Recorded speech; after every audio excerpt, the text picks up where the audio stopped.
Hello everyone, welcome back to my YouTube channel Vidyasagar. आज हम लोग क्वाड्रेटिक इक्वेशन मैथ्स में पढ़ेंगे। ठीक है, तो क्वाड्रेटिक इक्वेशन क्या होता है और फिर उसका सॉल्यूशन का मेथड्स ये वगैरह देखना है। तो सबसे पहली बात ये कि एक इक्वेशन लेते हैं जो कि इस फॉर्म का होता है ax² प्लस bx और प्लस c बराबर 0। ax² plus bx plus c बराबर 0। इस टाइप का अगर इक्वेशन मिलेगा तो इसको क्या बोलते हैं? Quadratic equation. क्यों? कि जैसे क्वाड्रेटिक पोलिनोमियल पढ़े होंगे, तो क्वाड्रेटिक पोलिनोमियल इसी टाइप का होता है। मतलब ये हुआ कि जो वेरिएबल होता है ना, उसका पावर होता है 2। ठीक है ना, यानी डिग्री 2 कहलाता है। An equation of the form ax² plus bx plus c is equal to 0। लेकिन एक चीज यहां पर ध्यान रखना होगा, क्या? कि fair a b and c, fair a b and c, जहां a b और c ये रियल नंबर होता है, आर रियल नंबर्स, ठीक है, ये रियल नंबर्स होता है। दूसरी बात, अब एक चीज ये जानने की है कि क्वाड्रेटिक इक्वेशन जो है वह डिग्री 2 यानी x का पावर 2, वेरिएबल का पावर 2 होना चाहिए, तब वो आएगा क्वाड्रेटिक इक्वेशन में। तो अगर ये सोचो कि x² का जो कोएफिशिएंट a है, अगर ये 0 हो जाएगा तो इसका वैल्यू क्या हो जाएगा? 0, यानी तब वो डिग्री 2 का इक्वेशन नहीं रह जाएगा। इसलिए ये तो ठीक है कि a b c are real numbers, कोई भी रियल नंबर हो सकता है। रियल नंबर के अंतर्गत तो 0 भी आता है। लेकिन एक चीज ये याद रखना है कि where a is not equal to 0, बस इतना ही सी चीज है। इसी को क्या कहते हैं? Is called a quadratic equation in x, यानी इसमें वेरिएबल x y, यानी an equation of the form of ax² plus bx plus c बराबर 0, where a b and c are real numbers. Okay, और एक चीज कि and a is not equal to 0, ठीक, is called a quadratic equation in x। और ये जो होता है इसको बोला गया है स्टैंडर्ड फॉर्म, यानी इसको क्या कहते हैं? Standard form of quadratic equation का ये स्टैंडर्ड फॉर्म कहलाता है। इसी से हम लोग पहचानेंगे। अब एक चीज क्या है कि जब इक्वेशन को सॉल्व करते थे, अगर 1 वेरिएबल का इक्वेशन है, 2 वेरिएबल का है, तो जैसे x का y का वैल्यू निकालते थे, उसी तरह इसका वैल्यू निकालते हैं। तो इसका जो x का वैल्यू आएगा 2 आएगा, ठीक है, क्या है? इस 2 डिग्री का इक्वेशन है, इसलिए x का 2 वैल्यू आएगा। और x का जो वैल्यू होता है उसको अल्फा और बीटा, यानी वो कहलाता है 0, वो अल्फा और बीटा उसको माना जाता है। इसका मतलब ये हो गया कि ये जो अल्फा और बीटा हुआ, ये इसका कहलाता है क्या? रूट्स कहलाता है। क्वाड्रेटिक इक्वेशन में इसको रूट्स बोलते हैं। और यही अल्फा बीटा को जब पोलिनोमियल जो होता है, वो पोलिनोमियल जो कि होता है 2 डिग्री का, ठीक है, उसका भी क्वाड्रेटिक पोलिनोमियल जो होता है उसका भी यही फॉर्म होता है। और उसमें जो x का वैल्यू, सेटिस्फाइंग वैल्यू जो होता है, वो कहलाता है उसमें 0। हम लोग कहते हैं कि क्वाड्रेटिक पोलिनोमियल का 2 0 होता है, ठीक है। तो ये हो गया। अब जैसे मान लो कि x का जो इसका वैल्यू आएगा, वो अगर इक्वेशन में रखा जाएगा तो इक्वेशन को सेटिस्फाई करे। अगर मान लो कि x के जगह हम अल्फा रख रहे हैं और अल्फा रखने से इक्वेशन सेटिस्फाई होता है, अगर अल्फा रख देने से इक्वेशन सेटिस्फाइड होता है, तो अल्फा क्या कहलाएगा?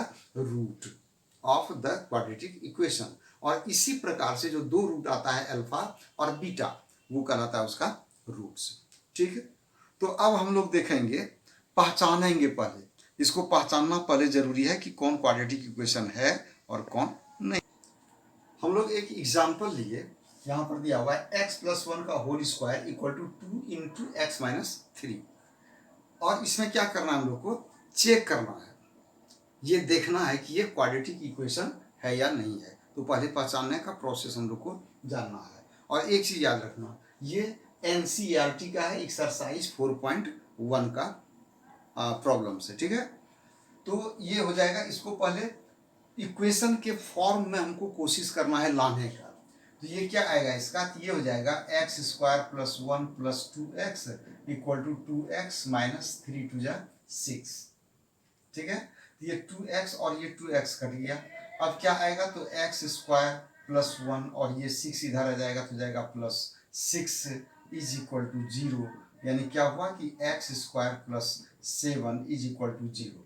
अब देखो क्वाड्रेटिक इक्वेशन में हम लोग क्या देखें कि हम लोग का स्टैंडर्ड फॉर्म होता है ax² + bx + c बराबर 0। लेकिन एक चीज इसमें ये बोले थे हम लोग कि a should not be 0, a को 0 नहीं होना चाहिए। क्यों, तब ये टर्म 0 हो जाएगा।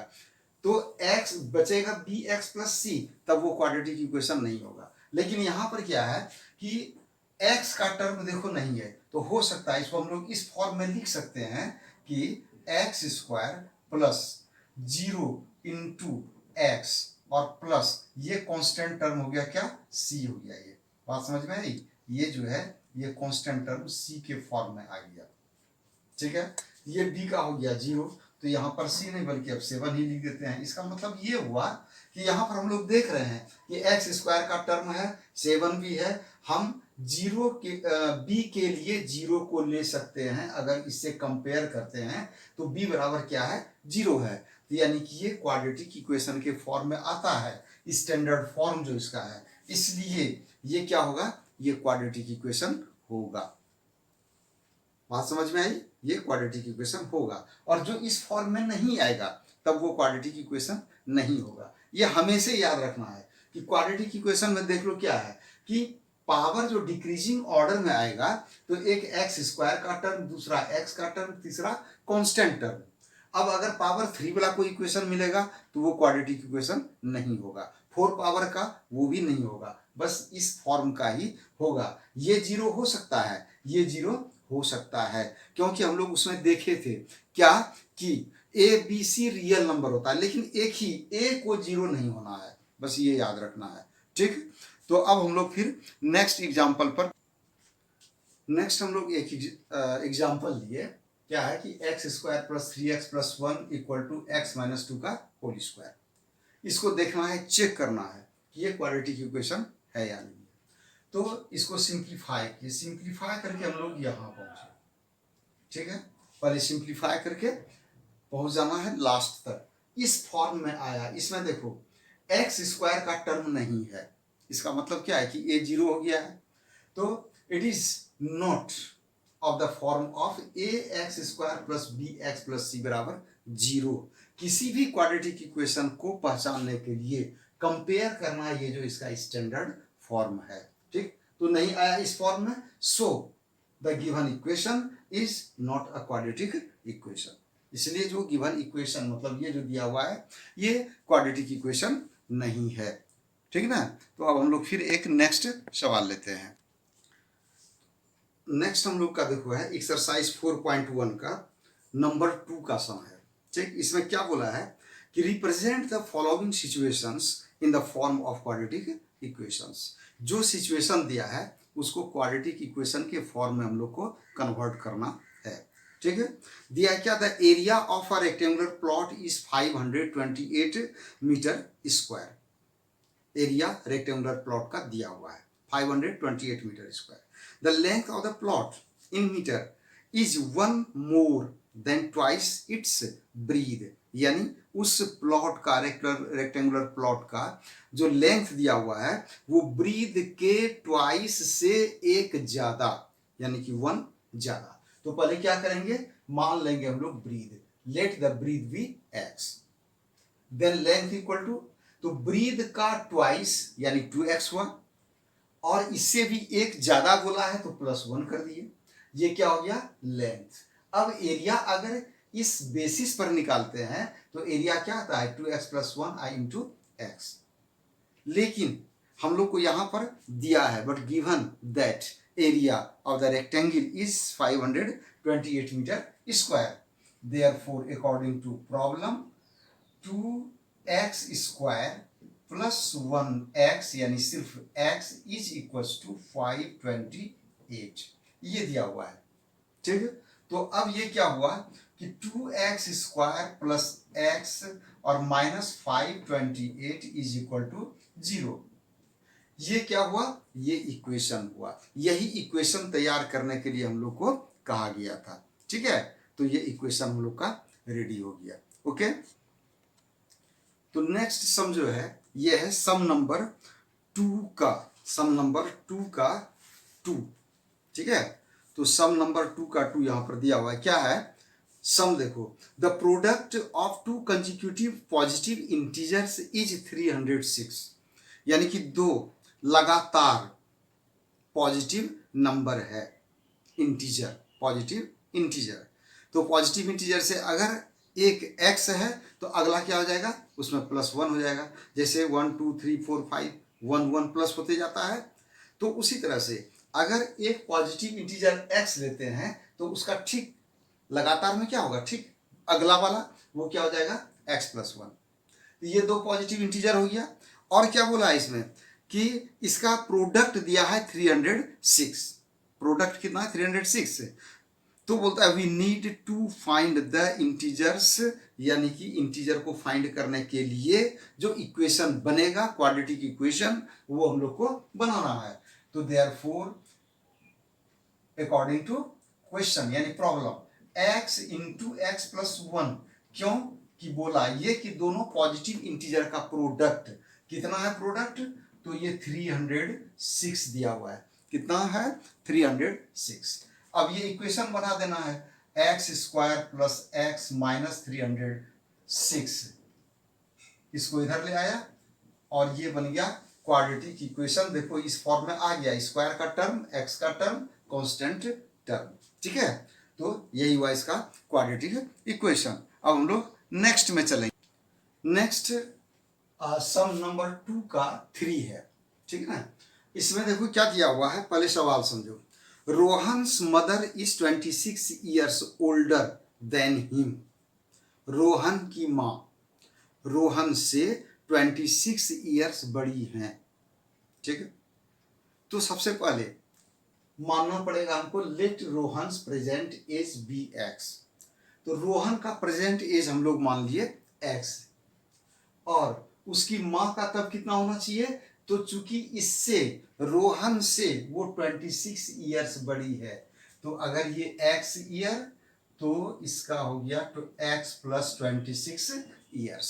ठीक है, अब एक चीज आगे देखो, आगे क्या बोल रहा है कि the product of their edges, मतलब दोनों के एज का product 3 years from now will be 360, माना प्रेजेंट एज अभी, अभी से 3 साल बाद, अभी से 3 साल बाद दोनों के एज का प्रोडक्ट होगा, कितना होगा, 360।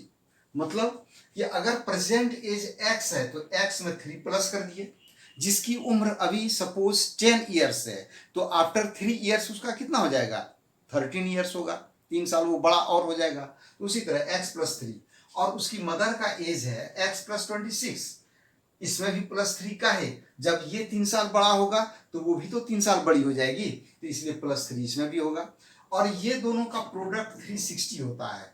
ठीक है, ये हो गया इक्वेशन बनाए।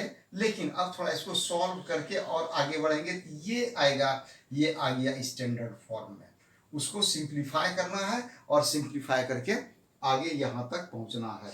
ठीक, इसको मल्टीप्लाई करके जब सिंप्लीफाई करोगे तो ये चीज़ मिल जाएगा। ठीक है, तो अब हम लोग फिर नेक्स्ट सवाल देखते हैं। तो एक हम लोग अब सम नंबर चल रहे हैं 2 का 4 में। ठीक, इसमें देखो सम क्या है, अ train travels a distance of 480 kilometre at a uniform speed, एक रेलगाड़ी है जो 480 किलोमीटर एक समान चाल से चलती है, uniform speed. If the speed had been 8 kilometre per hour less, अगर उसका स्पीड 8 किलोमीटर प्रति घंटा कम होता, then it would have taken 3 hours more, तो वह 3 घंटा और ज्यादा समय लेता, ठीक, to cover the same distance, उसी दूरी को तय करने के लिए तब उसको 3 घंटा और लगता, यानी और समय लेता। काहे? स्पीड घट ना जाता, जब स्पीड घटेगा टाइम बढ़ेगा, और अगर स्पीड बढ़ेगा तो टाइम घटेगा। We need to find the speed of the train, ठीक, तो इसके लिए यानी कि स्पीड ट्रेन का जानने के लिए इक्वेशन चाहिए, इक्वेशन बनाते हैं। तो मान लिया क्या पहली बात, ये तो दिया हुआ है, given distance for 80 kilometre, let the speed of train be x kilometre per hour, यही रेलगाड़ी का स्पीड मान लिए x किलोमीटर पर आवर। तो इस समय जब उसका speed x kilometre per our है तो 480 किलोमीटर जाने में उसे क्या समय लगेगा, तो time taken distance by speed, formula होता है ना कि टाइम, ये टाइम बराबर होता है टाइम बराबर डिस्टेंस बाय स्पीड, तो डिस्टेंस बाय स्पीड कर दिए, ये टाइम लगा। लेकिन अगर उसका स्पीड 8 किलोमीटर कम होता, तो अगर कम होता तो और समय ज्यादा लगता, यानी ये यहां देखो speed x minus 8 kilometre per our, तो टाइम क्या होगा, तो 480 बाय x माइनस 8, इसी फॉर्मूला से डिस्टेंस बाय स्पीड। लेकिन अब देखो बोला ये है कि जब उसका स्पीड 8 किलोमीटर कम होगा तो उसको 3 घंटा ज्यादा लगेगा। इसका मतलब ये है कि ये जो टाइम है यह इससे 3 घंटा ये ज्यादा है। क्यों ज्यादा हो गया, इसलिए कि इसका स्पीड कम हो गया। इसलिए अकॉर्डिंग टू क्वेश्चन इक्वेशन क्या बनेगा, 480 बाय x माइनस 8, इसमें माइनस करना पड़ेगा 480 और बाय x, ये समय कम है और ये समय ज्यादा है, ठीक है। तो ज्यादा समय में कम को माइनस करोगे किसके बराबर आएगा, जितना ज्यादा लग रहा है, कितना ज्यादा लग रहा है 3 घंटा, यानी कि ये बराबर हो जाएगा 3 के। ये हो गया इसका इक्वेशन, ठीक है ना। अब इसको हम लोग सिंप्लीफाई कर रहे हैं, सिंप्लीफाई करके जो आएगा वो होगा ना, ठीक है। तो ये इक्वेशन हो गया, इसको जब सिंप्लीफाई करेंगे, ये सिंप्लीफाई करके यहाँ सिंप्लीफाई कर दिए हैं और तब ये फाइनल यहाँ तक पहुँचेंगे हम लोग, यही इसका हो गया इक्वेशन, ठीक है। तो ये एक्सरसाइज 4.1 का सारा सवाल हो गया। 1 नंबर में एक दो को छोड़ दिए हैं, इजी है, उसको अपने से बना लेना है। अब नेक्स्ट वीडियो में एक्सरसाइज 4.2 का सॉल्यूशन जाएगा, तब तक तैयारी करते रहना है। Okay, thank you.